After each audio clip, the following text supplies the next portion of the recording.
keliling Indonesia, Indonesia Timur, naik kapal bersama Soekarno. Waktu berkunjung ke daerah-daerah itu, saya baru tahu bagaimana itu.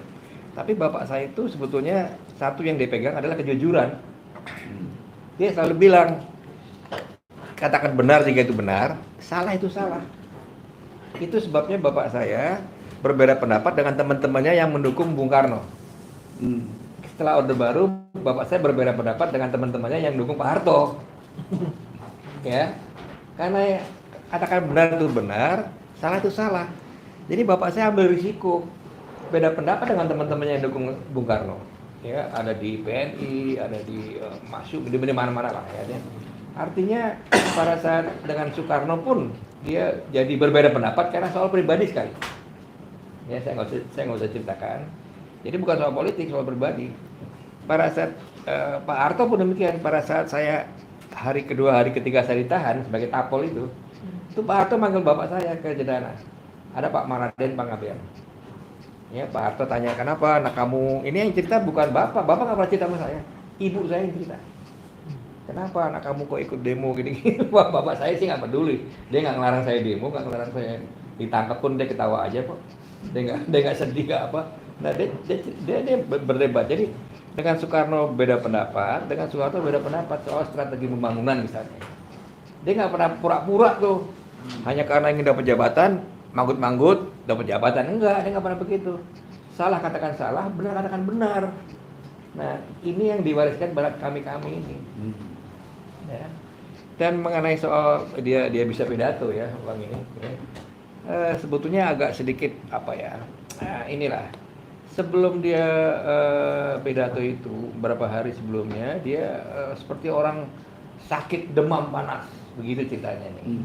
Ya, demam panas, terus berapa 3-4 hari setelah panas dia merasa kayaknya ada sesuatu yang dia harus ngomong. Memang dia wartawan senior di kantor berita Antara, dulu kantor berita Damai lah. Ya, dia wartawan, tapi setelah itu dia merasa bahwa dia harus ngomong sesuatu.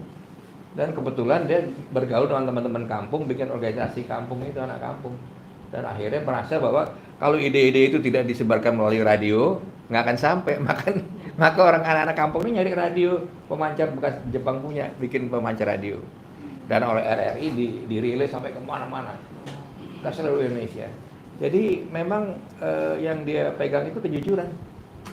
Di radio pun dia ngomong kan, maki-maki Inggris, maki-maki Belanda, maki-maki orang-orang para pengkhianat. Dia nggak peduli kan. Benar katakan benar, salah katakan salah. Saya kira itu yang diajak kepada kami. Terima kasih. Ya. Baik, terima kasih Pak. Muncul lagi legacy yang belum disebut kedua tokoh tadi, kejujuran. Ya, terima kasih. Pak Arif, monggo. Baik, terima kasih. Saya menanggapi Pak Yudika. Ya, memang sampai saat ini dari 200 orang yang ditetapkan sebagai pahlawan nasional itu belum pernah ada yang dicabut, Pak. Karena ada 3 konsep yang harus dibangun. Pertama, ketelitian, kehati-hatian, dan satu proses penelitian dan pengkajian yang harus dilakukan melalui 2 etape, Pak. Nah, pertama usulan sampai di Kementerian Sosial, lalu dibahas di TP2GP, Pak, tim peneliti pengkaji gelar pusat, yang sebelumnya juga dilakukan oleh TP2GD, tim peneliti pengkaji gelar daerah. Setelah lolos, masuk ke kami TP2GP, tim peneliti pengkaji gelar pusat, masuk lagi Pak ke Dewan Gelar. Jadi ada 3 pintu, Pak. Nah, seringkali teman-teman ada beberapa nilai-nilai kejuangan itu belum bisa ditampilkan, atau juga tidak, ketika ada masyarakat yang komplain, bertanya dan sebagainya, ya mungkin masyarakat belum memahami secara keseluruhan tentang nilai kepahlawanan itu atau nilai kejuangan sampai bersangkutan itu ditetapkan sebagai pahlawan nasional. Itu dari 200 itu belum pernah ada, Pak. Belum pernah ada yang dicabut, Pak. Nah, biasanya orang hanya melihat luarnya saja, kok dapat pahlawan, tapi ada filosofi yang kenapa dia ditetapkan sebagai pahlawan nasional. Nah, terkait dengan hal itu juga ya perlu kita sampaikan bahwa negara ini karena ada pahlawan. Karena pahlawan yang menggerakkan orang, mengajak orang, lalu dia sendiri itu ikut berjuang. Yang tadi disampaikan oleh Pak Alimin, Pak Ginting, Pak ya, terima kasih. Ya saya terus terang saja, Pak. dari 14 Pak ya, 14 pahlawan nasional dari Sumatera Utara, itu lebih cenderung orang banyak mengenal hanya Pak Jamin Ginting Pak. Jadi saya buka-bukaan saja Pak ya, karena mekanisme penulisan, lalu ada semacam film ya tentang Jamin Ginting, itu satu prototipe yang seharusnya dimiliki oleh 14 yang lain Pak. Nah akhirnya itu bisa menjadi satu pengenalan tentang pahlawan dari Sumatera Utara dan bisa dilakukan di berbagai macam media Pak. Kalau saya nonton di Medan itu belum pernah ada Pak penjelasan tentang pahlawan nasional dari Sumatera Utara, saya nggak pernah tahu Pak. Padahal sebagai masyarakat Sumatera Utara itu dari generasi muda sering bertanya 14 pahlawan, dia tidak mengenal profil Pak, profilnya. Profil-profilnya itu tidak mengenal terlalu banyak. Nah kalau ini bisa dihasilkan dari satu pemikiran inovatif Batak Center, ini menjadi satu kekuatan yang luar biasa mensosialisasikan tentang pahlawan-pahlawan yang ada dari Sumatera Utara.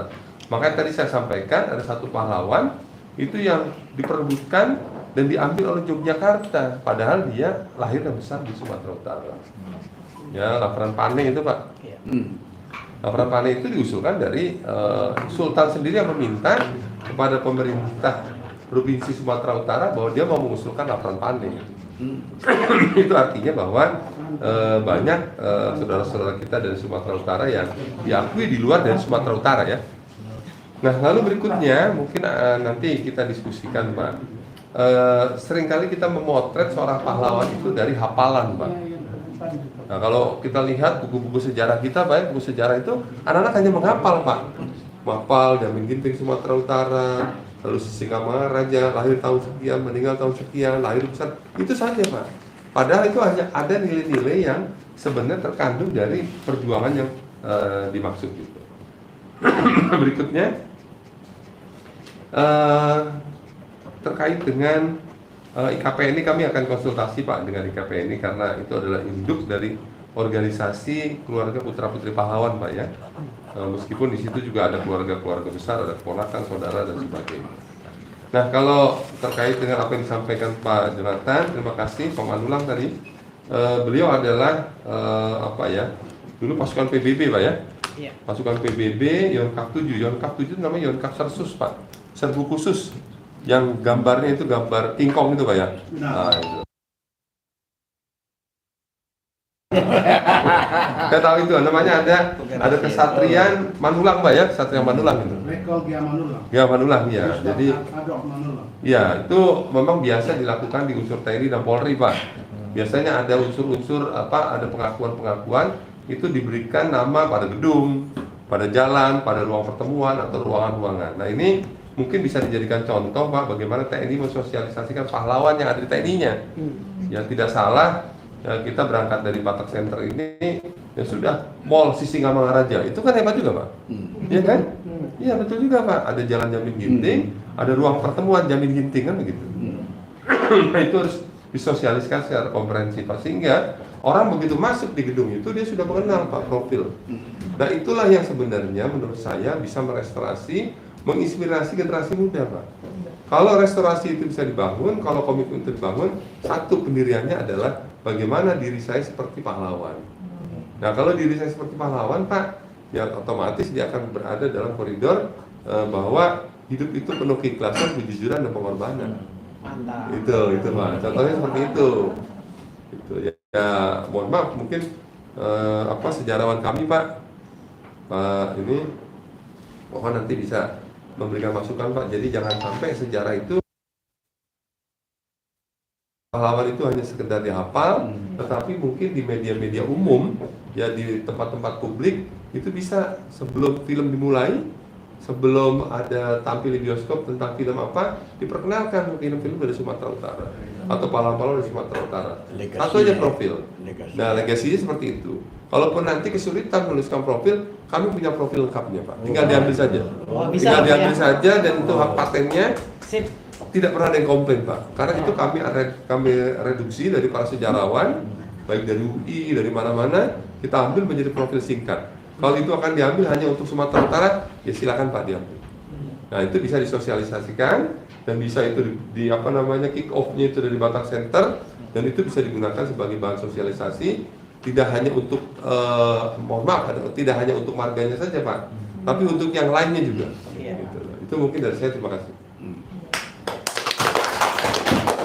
Pak Arif, Ya, dia tadi gembira setelah disebut bahwa dokumen itu bisa dipinjam. bisa Pak, bisa. Sebab Batak Center sementara menulis sekarang ini sosok berpengaruh yang dahulu disebut tokoh pejuang dan teladan dari suku Batak. Iya, Jadi kita sudah sepakati beliau ini ketuanya. iya. Jadi beliau anggotanya nih sana yang di sudut sana yang tadi Iya. Lubang Gaul itu sekretaris. Iya. Jadi di dalam pertemuan ini kami dari Batak Center ikut memohon. Iya. Mohon mereka ini Bisa Pak, nanti ke dibantu. Iya. Karena 14 itu mesti ada profilnya dalam buku. Iya Pak. Kami berharap bisa menulis 1000 orang pahlawan dari suku Batak. Iya, betul Pak. Ya, Betul. karena walaupun hanya 14 yang belum yang sudah diakui.